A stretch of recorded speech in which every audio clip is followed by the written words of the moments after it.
There has been a ceasefire announced in Gaza. A lot of the formalities still have yet to be like fully approved and ratified, but yeah, it seems like the ceasefire is going through.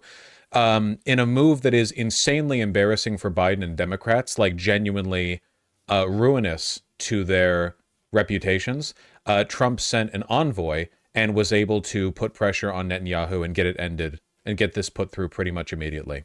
There's still a lot of caveats to this.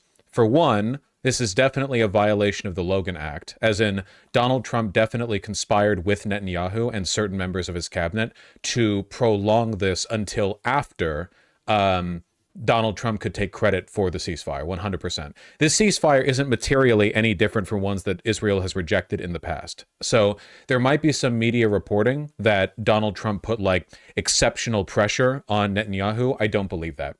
It is possible that Trump's envoy was able to put greater pressure on Netanyahu because Trump has the backing of the military-industrial congressional complex, which allows him to better take advantage of their interests. Or to put it a different way, if Biden put pressure on Netanyahu, there might have been like a wave of anti-Biden like media response, calling him anti-Semitic for like hamstringing Israel's ability to defend itself. Whereas now with Trump, the powers that be will allow him to put this pressure on because he can make certain offers to them in exchange. It's not like Trump isn't massively pro-Israel, you know? Basically what I'm saying is this is insanely embarrassing for Biden and the Democrats, but it's not reflective of anything good on Trump's side. Can we be clear on that? Because there's going to be a lot of morons who are on both sides of this. They're going to be like, yo, Trump, the peace-loving Trump finally managed to end the war when Biden couldn't. That's not true. But on the other hand, there are going to be people who are saying like, you know, like Biden was the one who negotiated this or whatever, which is not true either. Either way, it's a big deal. It certainly is, if not longer, Pam. We have been waiting for more than 13 months. This is what I want to see. See Biden's reaction when a reporter asks him if Trump should get credit for Gaza ceasefire. Oh, please. That is the president you see there with the vice president and the secretary of state. Let's listen. Good afternoon. It's a very good afternoon. Not for Because you. at long last, I can announce a ceasefire and a hostage deal has been reached between Israel and Hamas. More than 15 months of conflict that began with Hezbollah's brutal massacre on October the 7th. Hezbollah's? Dude, really? You're 20 seconds into the speech, man. Okay. More than 15 months of terror for the hostages, their families, the Israeli people. They tried to force 4 more years of this guy on us. Jesus Christ. More than 15 months of suffering by the innocent people of Gaza. Fighting in Gaza will stop, and soon the hostages will return home to their families. The elements of this deal were what I laid out in detail this past May, which was embraced by countries around the world and endorsed overwhelmingly by the UN Security Council. The deal is structured in 3 phases. Phase 1 will last 6 weeks. It includes a full and complete ceasefire. It's the same deal as before. It's not, nothing's changed here. And the Vice President and I cannot wait to welcome them home. Applies. You know, during the next 6 weeks, Israel will negotiate the necessary arrangements to get phase 2, which is a permanent end of the war. Let me say it again, a permanent end of the war. That's great. Sure, the negotiations will keep moving forward for as long as it takes. Then, when phase 2 begins, there will be an exchange for release of the remaining living hostages, including male soldiers, and all remaining Israeli forces will be withdrawn from Gaza, and the temporary ceasefire will become permanent. And finally, phase 3, any final remains of hostages who have been killed will be returned to their families, and a major reconstruction plan for Gaza will begin. That's great, man. This decades. Get me to the embarrassing reporter questions. Who's not beholden to Hezbollah, and he can begin a new chapter for the Lebanese people waiting in agony, and for the sake of the innocent people in Gaza who suffered unimaginable devastation because of the war. The Palestinian people have gone through hell. Too many innocent people have died. Too many communities have been destroyed. And this deal the people of Gaza can finally recover and rebuild. They can look to a future without Hamas in power. You know, the Bible says, blessed are the peacemakers. Many peacemakers help make the for a future, for war. For this deal, Trump is already Hostages and their families. May God protect the troops of all those who work for peace.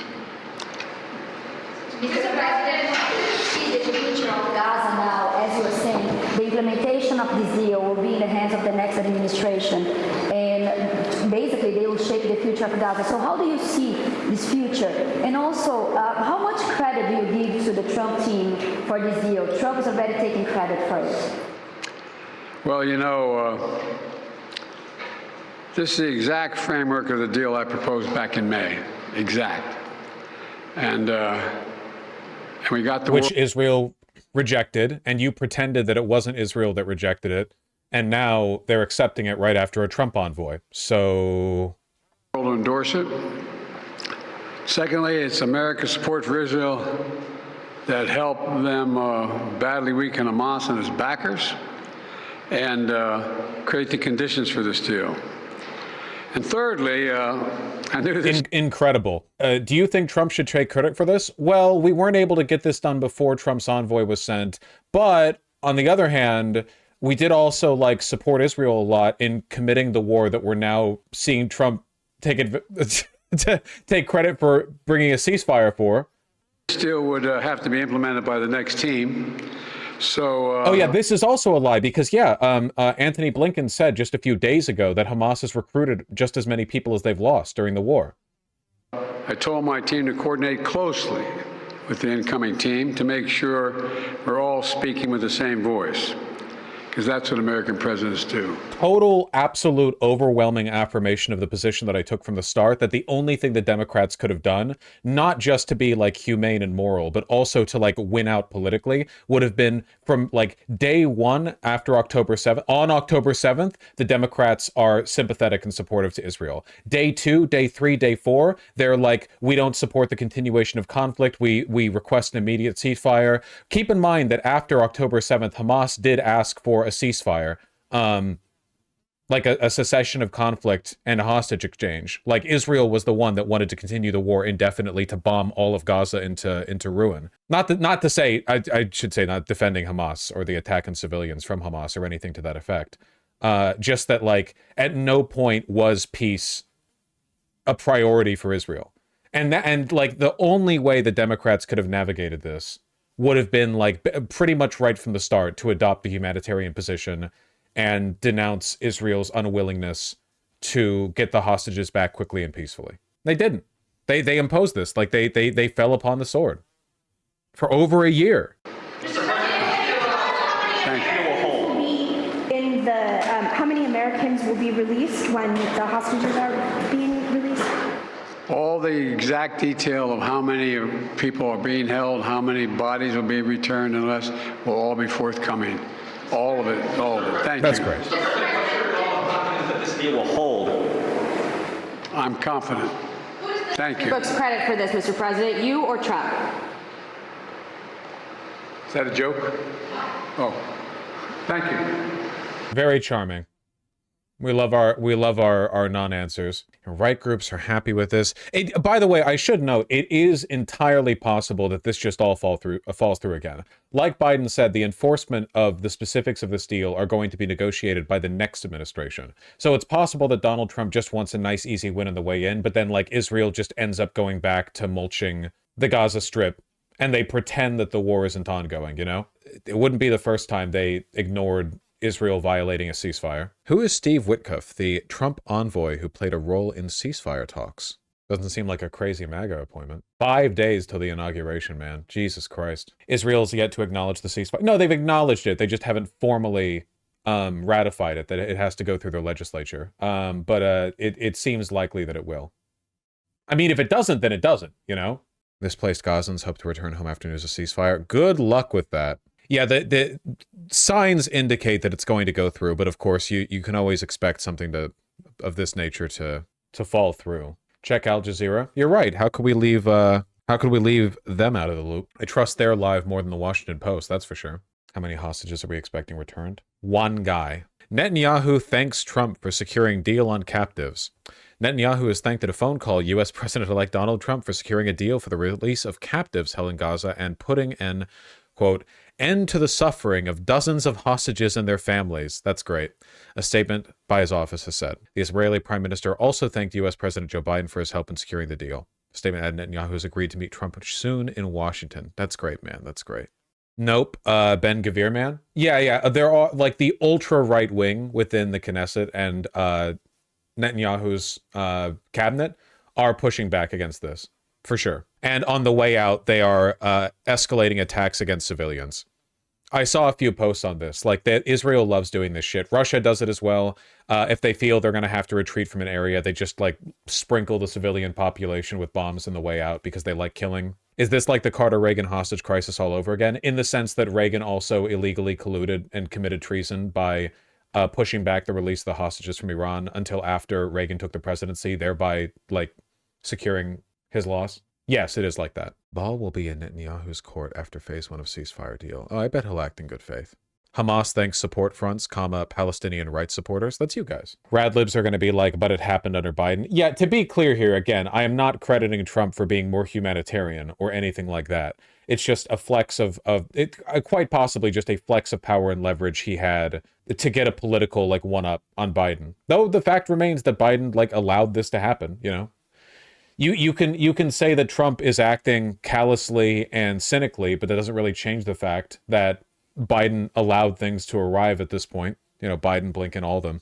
Eggs, though. Super embarrassing. So many people are saying they'll never vote for a Democrat again. Did you guys see that? I think it was a YouGov poll. I don't know how reliable that is. You can say plus or minus 5, 10, whatever on the reliability there, saying 29% of voters nationally who voted for Biden in 2020, but not for Kamala Harris in 2024, said ending Israel's violence in Gaza was the top issue affecting their vote, higher than any other issue. That's crazy, man. Even if those numbers are off by like a decent amount, that's still absolutely crazy. Makes sense though. Told y'all. Yeah, I don't want to put too much stake in a random poll like that, but it's still pretty, you know, I would say potentially telling. And then the economy, then Medicare, Social Security, Immigration, Border Security, Healthcare, abortion policy, don't know. Crazy how low abortion policy is. Abortion policy, even like even if you're directly affected by it, if you've got a womb, it's really one of those fair weather issues, you know? Never fixing the hole in the roof because when it rains, it's too wet to do the work. And when it's sunny, it doesn't matter that there's a hole in the roof. I do think I'm done voting for liberals. Well, hey, I've got good news for you. There's a decent possibility that you won't get the chance to ever again. Yippee! The issue played a key role in battleground states as well. Across the 6 battleground states that flipped from Biden to Trump, 20% of those voters said ending Israel's violence in Gaza was their top issue, the second most cited reason, but only behind the economy. These people are going to be insufferable for the rest of our lives, you know that? All the people who are going to be like, you know, Trump doesn't want to start wars, he wants to end wars. Look at how he instantly ended the war in Gaza. Oh man, just handing them talking points on a goddamn platter. By a more than 3-to-1 margin, Biden 2020 voters who did not vote for Harris say they would have been more likely to have voted for Harris if she, quote, pledged to break from President Biden's policy towards Gaza by promising to withhold additional weapons to Israel, rather than less likely. Still, 54% say it makes no difference. You know, foreign policy, you can only expect foreign policy to have so much of an influence on the Amerifat voter's mind. Even among Biden 2020 voters who did vote for Harris in swing states, voters by a 7-to-1 margin say they would have been more enthusiastic in their support if Harris pledged to break from Biden by promising to withhold weapons to Israel, rather than less enthusiastic. Man, 35-to-5. The problem is that within the voter constituency, the voter base, not many voters were like super enthusiastic on the Biden administration sending Israel weapons, but within donors to the Democratic Party and their consultants and their lobbyists and so on, a lot of them were extremely excited about Biden continuing to send weapons to Israel because a lot of them have like direct MIC connections. So it's like they listen. It's just you listen to the donors rather than the voters, and this is what you get. You know, the only good thing is that everyone disrespects Kamala now, including Biden. Well, Kamala is still the most picked, like polling Democratic presidential, you know, primary winner for 2028, you know? When you ask Democratic voters who they'd like to see, God, I hope it doesn't come to that. My heart can only take so much. It won't be Kamala again. You're right. It's still Hillary Clinton's turn. That was the mistake we made.